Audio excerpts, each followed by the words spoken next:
Hello friends, welcome to Geetha Mami recipes. சமைக்க நேரமே இல்லையா, ஆனால் செம்ம டேஸ்டியாக சாப்பிட்ணுமா?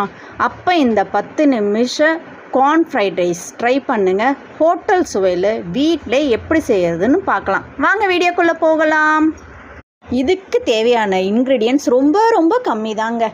ஃப்ரெஷ்ஷான ஸ்வீட் கார்னு, கொஞ்சோண்டு கலர்ஃபுல்லான காய்கறிகள் இருந்தால், அதுக்கப்புறம் உதிரான சாதம் இருந்தால் உங்களோட சுவையான கார்ன் ஃப்ரைட் ரைஸ் ரெடி ஆகிடும்.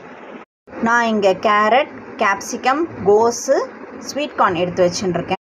அடுப்பில் கடாய் போட்டுடலாம். உங்களுக்கு தேவையான அளவு எண்ணெயை சேர்த்துக்கோங்க.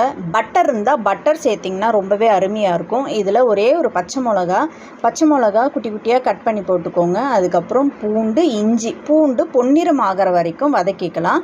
இது கூடவே நம்ம நறுக்கி வச்சுருந்த காய்கறிகளில் சேர்த்துக்கலாம். இது ஸ்ப்ரிங் ஆனியன் நான் இப்போ சேர்க்குறேன். அந்த ரூட்டில் இருக்கும் இல்லையா, அந்த ஆனியனை வதக்கிட்டு அதுக்கப்புறம் கேப்சிகம், கேரட், கோஸு இதை 1 by 1 ஆட் பண்ணிவிட்டு கொஞ்சம் நேரம் சாட் பண்ணலாம்.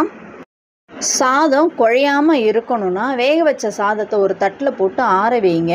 அது கூடவே நம்ம சாதம் கொதி வரும்போதே என்ன பண்ணணும்னா, ஒரு ஸ்பூன் எண்ணெய் சேர்த்திங்க அப்படின்னா சாதம் உதிராகவே இருக்கும்.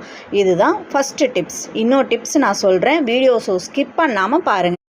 காய்கறிகள்லாம் வதங்கினதுக்கப்புறம் ஒரு அரை வேக்காடு வதங்கினா போதும். ஹை ஃப்ளேமில் வச்சு தான் வதக்கணும். இது 2வது டிப்பு. மிளகு பொடி ஆட் பண்ணிக்கலாம். உப்பை ஆட் பண்ணிவிட்டு கொஞ்சம் நேரம் சாட் பண்ணிக்கோங்க. இப்போ அந்த உதிராக வடித்து வச்ச சாதத்தையும் போட்டு மழைச்சாரல் மாதிரி அப்படியே மேலாப்பில் ஸ்ப்ரிங் ஆனியனையும் போட்டு ஒரு பெரட்டி எடுத்தால் நம்மளோட சூப்பரான கார்ன் ஃப்ரைட் ரைஸ் தயாராகிடும். இப்போ 3வது டிப்புக்கு போகலாமா?